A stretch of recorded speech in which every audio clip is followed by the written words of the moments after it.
But if I were the president, I would inform the threatening country, in this case Iran, that if you do anything to harm this person, we are going to blow your largest cities and the country itself to smithereens. We're going to blow it to smithereens. You can't do that. And there would be no more threats.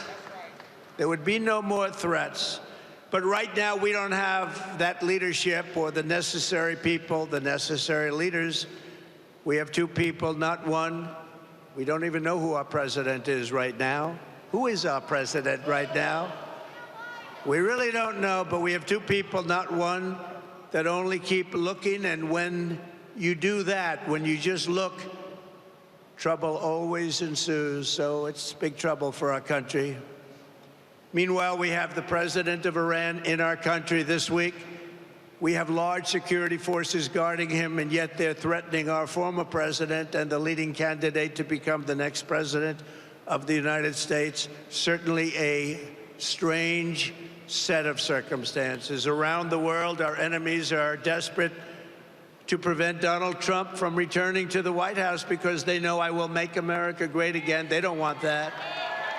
All right, former President Donald Trump there holding one of his campaign events in Mint Hill, North Carolina. He's actually speaking at a manufacturing plant, and we'll get to why he is there and why he's touting his economic plan, because it is something that his base loves, and voters go to him definitely when it comes to the economy. Our polls have shown that, and the numbers have shown that. But just one quick thing, because this is something that the former president likes to keep going back and forth on with our network, and it's going back to our debate, our ABC debate with Vice President Kamala Harris and the former president, and that is these crime stats, according to the FBI.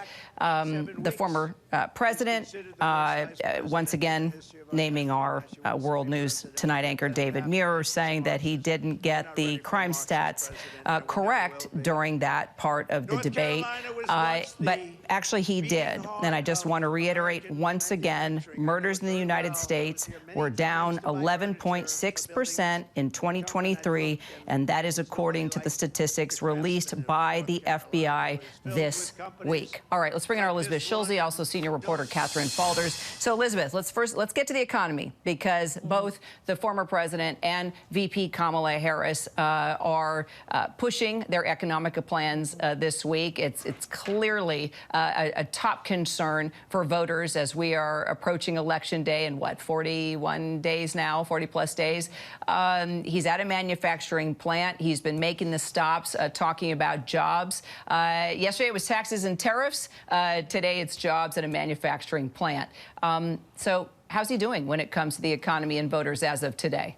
Well, look, when you look at where he ranks on the issue of handling the economy, overwhelmingly, we have seen that he outperforms Vice President Harris. And that had been the case. Former President Trump has outperformed President Biden on the economy for a while, too. And we are starting to see a little bit of movement in the polls, Kira, that show a little bit more optimism from Americans on the economy, and we'll have to see how much that translates into better views on how Harris could handle it. But this is what former President Trump wants to see as an edge that he has in the issue that is most important to so many voters. And what you saw him try to do is paint a picture of the economy now that isn't exactly what the data shows, at least. Certainly, we know that a lot of people do not feel good about this economy. It's been the case in surveys for years now. It's been the case when you talk to voters.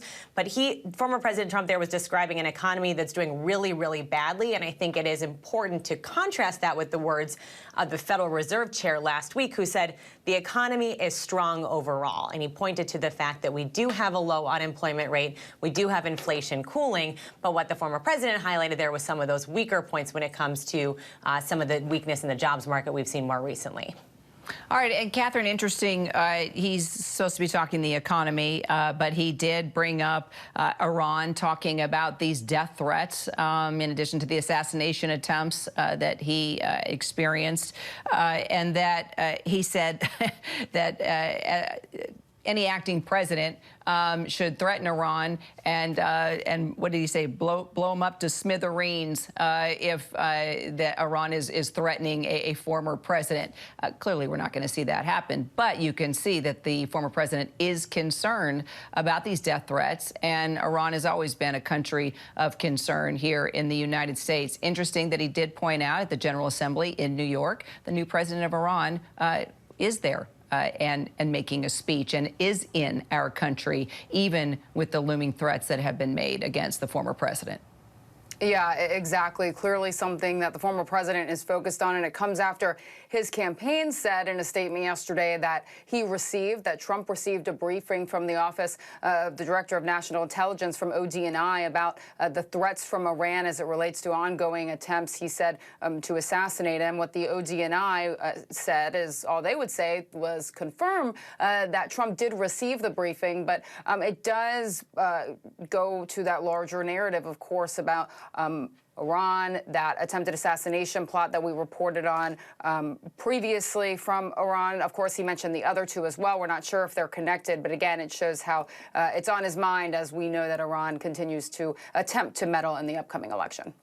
All right, Elizabeth Schulze, Catherine Faulders, thank you both.